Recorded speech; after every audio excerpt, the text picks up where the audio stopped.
Escola de Campeões em Ação, aprendendo a aprender.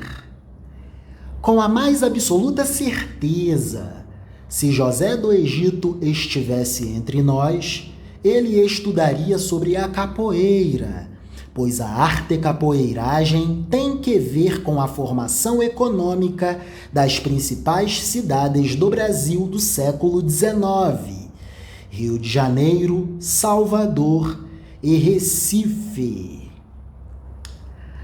Contexto cultural, consciência negra, assunto temático, capoeira e história do Brasil. As Maltas da Capoeira, por Luciano Milani, 11 de abril de 2005. No século XIX, as maltas de capoeira eram famosas na cidade do Rio de Janeiro. Espalhavam-se por diversos bairros e freguesias da cidade. Cada malta comandava uma região e não admitia a invasão de seu território. Os integrantes das maltas possuíam um modo característico de se vestirem. Trajavam roupas brancas, calça pantalona com boca de sino, camisa ou terno de linho com sapato de bico fino. No pescoço, quase sempre usavam um lenço de seda que funcionava como proteção contra os ataques das navalhadas. Na cabeça, um chapéu. E nas mãos, uma faca, navalha ou bengala, para qualquer imprevisto. Esses capoeiristas, integrantes das maltas, costumavam viver na boemia junto com prostitutas, vagabundos de toda sorte, aristocratas, imigrantes e intelectuais.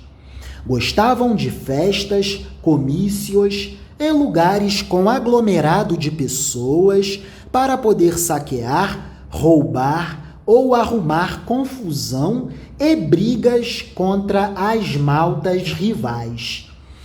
Quase sempre, quando a polícia chegava, conseguiam escapar, mas às vezes não tinha jeito, e os capoeiras travavam combates.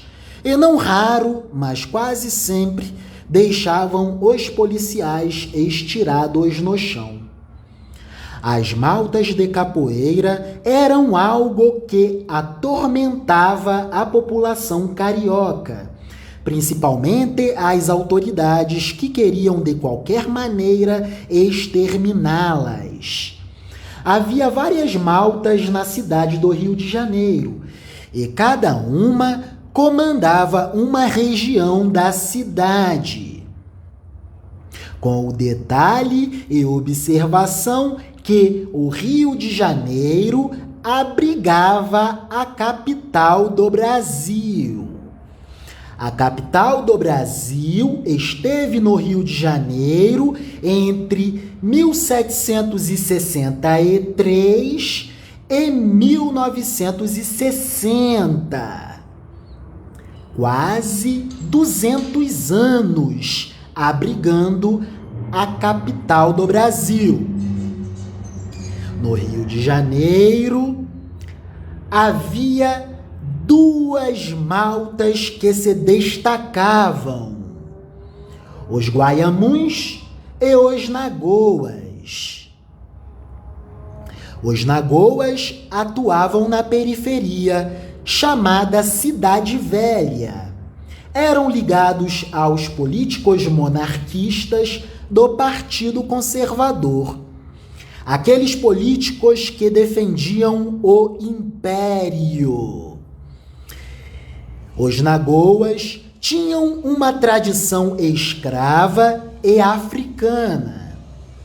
Os chapéus eram sinais que diferenciavam os integrantes dessas duas grandes maltas, os Nagoas e os Guaiamuns. Os nagoas usavam um chapéu com uma cinta de cor branca sobre o vermelho e as abas para frente e para baixo. Os guaiamuns atuavam na região central, chamada Cidade Nova. Eram ligados aos políticos republicanos do Partido Liberal, os políticos que queriam o fim do império. Os guaiamuns tinham uma tradição mestiça, absorveram muitos imigrantes, crioulos, homens livres e intelectuais. Usavam um chapéu com uma cinta de cor vermelha sobre a branca e as abas para frente e para cima. Geralmente, os conflitos entre as maltas aconteciam em dias de festa, quando uma malta invadia o território da outra malta. Muitas vezes o conflito acontecia individualmente, ao invés de conflitos entre grupos.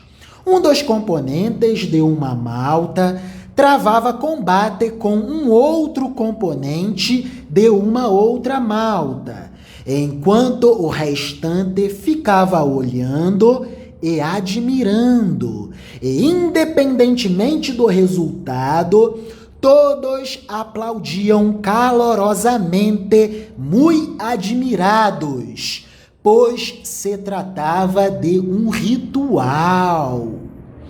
Após a proclamação da República, em 1889, foi criado o Decreto 847, de 1890, intitulado dos Vadios e Capoeiras. Este decreto repreendia e criminalizava a capoeira e seus praticantes.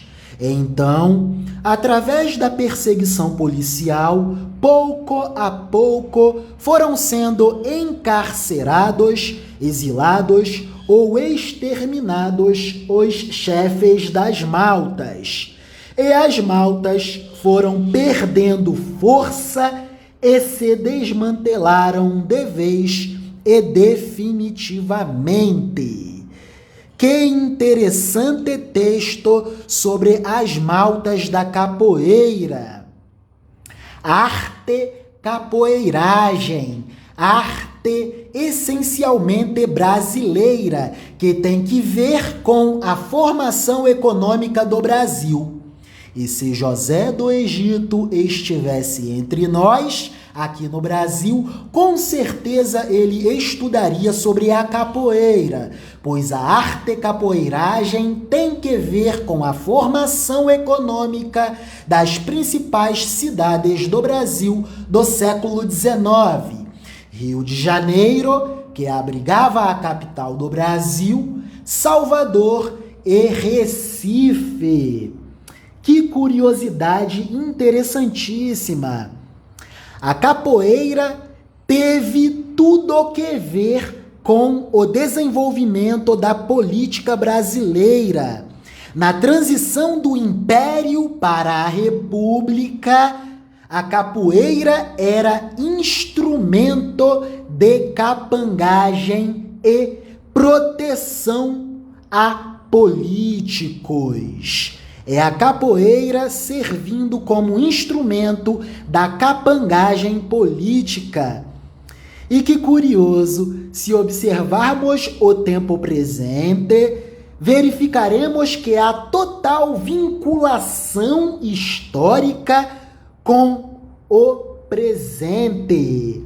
Para entendermos sobre os fenômenos da formação de milícias que dominam as principais cidades do Brasil, temos que entender que, na época da transição do século XIX para o século XX, as maltas da capoeira eram instrumentos de milícias. Que legal!